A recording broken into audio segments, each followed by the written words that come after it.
Oh, he's off the mark. He's away. That's a beautiful straight drive from Tendulkar. दोस्तों, cricket की channel, आपकी channel straight drive में आपका स्वागत है। जैसा कि आप जानते हैं, फिलहाल श्रीलंका और भारत के दरमियान वनडे सीरीज चल रही है। आज वो सीरीज को सील करने का मौका था और दीपक चहर ने बखूबी वो काम किया जो शायद जिंदगी में कभी ही ऐसा मौका मिलता है। तो दीपक चहर जब श्रीलंका के मैदान पर रोशनी के अलावा हर जगह अंधेरा छाया हुआ था और इंडियन क्रिकेट टीम के डगआउट में भी जब अंधेरा छाया हुआ था, तब दीपक की तरफ उभरे और उन्होंने एक मुश्किल लक्ष्यांक जब रह गया था, जब 6 विकेट गिर गई हो और 193 रन का स्कोर हो,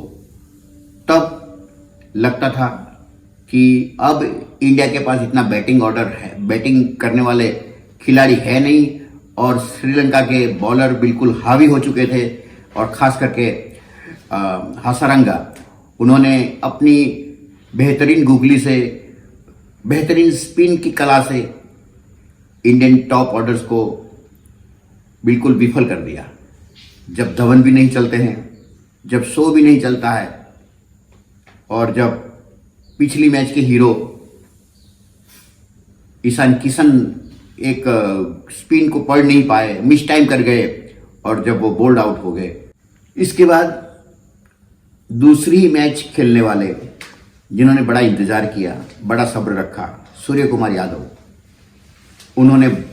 गेम को बहुत हद तक संभाला। हार्दिक पांड्या जो अपनी कमजोरी है, जो एग्रेसिव डिफेंस करते हैं, तो उनका बल्ला अपने सर से कहीं दूर चला जाता है और उसी वजह से वो कई बार आउट भी हुए, खास करके बॉलर के हाथ में या फिर मिड ऑफ पे या मिड ऑन पे। तो कल उन्होंने पहली गेंद में वो कैच छूटा था बॉलर से, उसके बाद फिर मिड विकेट पे उन्होंने कैच दे दिया। तो हार्दिक पांड्या को जब वो गेंदबाजी नहीं कर पा रहे हैं, 4 ओवर के बाद भी वो लड़खड़ाते हुए नजर आए। फिटनेस का मसला रहा, फिटनेस का इश्यू तो दिखता है जब वो बॉलिंग करते हैं, इसीलिए 3-4 ओवर हार्दिक पांड्या जैसे बॉलर जिन्होंने शुरू में 120-25 की स्पीड से गेंदबाजी की थी और आखिर में उन्होंने 130-35 पे गेंदबाजी की, लेकिन जब भी उन्होंने 135 पे गेंदबाजी करने की कोशिश की, लगा कि वो अपने फिटनेस से जूझ रहे हैं। तो इंडिया के लिए हो सकता है कि हार्दिक पांड्या का विकल्प ढूंढना पड़े, क्योंकि हार्दिक पांड्या जब बॉलिंग नहीं कर पाते हैं तो हार्ड हिटर्स की कमी नहीं है। हार्दिक पांड्या को अगर इंडिया की टीम में रहना है तो उनके पास कम से कम 5 ओवर करें, इतनी गेंदबाजी तो चाहिए होगी, वरना प्योर बैट्समैन के तौर पे, हार्ड हिटर के तौर पे खेलने वाले की इंडिया में कमी नहीं है। जैसा कि आज दीपक चहर ने जो समस्या भारतीय टीम जिस समस्या से जूझ रही है, उस समस्या का कहीं हल दीपक चहर की बैटिंग से हमें निकलता हुआ दिख रहा है, क्योंकि एक एकदम जेन्युइन बॉलर हो और जेन्युइन बैट्समैन हो, एक बैटिंग ऑलराउंडर हो, उसकी कमी बहुत अरसे से हम महसूस करते हैं। जब भी हार्दिक पांड्या अनफिट होते हैं, वो कमी बाहर आती है और उसके बजाय फिर हम मीडियम पेसर की जगह पे या पेसर की जगह पे हम चले जाते हैं रविंद्र जडेजा के पास, और फिर जब स्पिनिंग ट्रैक नहीं होता है तो वो दुर्घटनाएं होती है कि हम एक अच्छी खासी टीम, एक कंटिन्यूस विनिंग अप्रोच रखने वाली टीम फिर लड़खड़ाती है और हार जाती है। तो दीपक चहर ने कल जो बैटिंग की, उन्होंने बॉलिंग भी बड़ी बेहतर की, जैसा कि वो हमेशा करते हैं। हमने पिछले एनालिसिस में भी कहा था कि भुवनेश्वर कुमार के नक्शे कदम पर चलने वाले, उतनी ही स्विंग कराने वाले, हालांकि उनकी गेंदबाजी में उतनी तेजी नहीं है, लेकिन उनकी स्विंग बड़ी अच्छी रहती है जैसे कि भुवनेश्वर कुमार की रहती है। लेकिन कल तो भुवनेश्वर कुमार के साथ मिलके जो काम आन पड़ा था, जब जज्बा दिखाना था, जब अपना कौशल्य दिखाना था, तब दीपक चहर ने अपना मौका ताड़ा और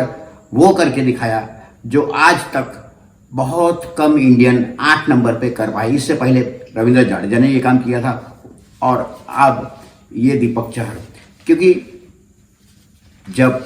पराजय सामने दिख रहा हो, जब लोग टीवी बंद कर देते हैं कि भाई अभी रात भी हो गई है और टीम भी ढेर हो गई है, तब जब सुबह उठे और आप देखें कि इंडिया जीत गया है तो फिर आप भी सरप्राइज होते हैं। इसीलिए हम कहते हैं कि जब ये इंडियन टीम खेलती है तो जब तक आखिरी गेंद खत्म ना हो, आखिरी गेंद फेंकी ना जाए, आप ये मैच का बिल्कुल मजा लेते रहिए। क्योंकि इंडियन टीम जो बी लेवल की टीम है, और जब बी लेवल की टीम श्रीलंका जैसे जिसको रेटिंग में कम है उन लोगों के साथ खेलती है तो मुकाबला बड़ा ही दिलचस्प होता है। और ये जीत इसलिए भी जरूरी थी क्योंकि इस जीत के साथ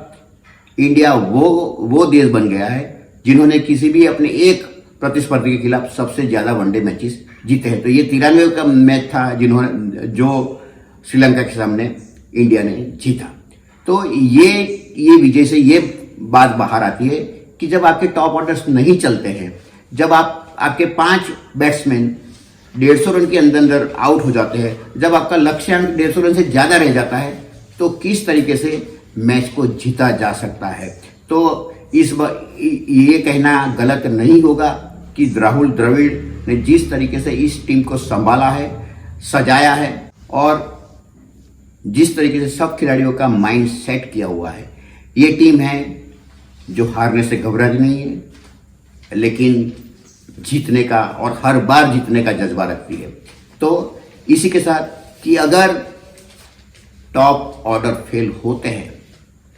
तो क्या इंडिया जीत सकता है, ये बड़ा ही सवाल बड़े अरसे से उठ रहा था। आज दीपक चहर ने श्रीलंका की जमीन पर ऐसा कहर बरसाया कि श्रीलंका जो भारत के सामने एक विजय के लिए बहुत लंबे अरसे से तड़प रहा है, वो तड़प उनकी बुझी नहीं, वो तड़प बरकरार रही। तो इसी के साथ कि ये जो दौरा चल रहा है इंडियन बी टीम का श्रीलंका के साथ, उस दौरे की हर एक मैच को देखिए, हर एक पल का, हर एक गेंद का मजा उठाइए और मैच के बाद हमारा एनालिसिस देखना ना भूलिए और हमारे चैनल को सब्सक्राइब करें, दोस्तों के साथ शेयर करें। Have a good day.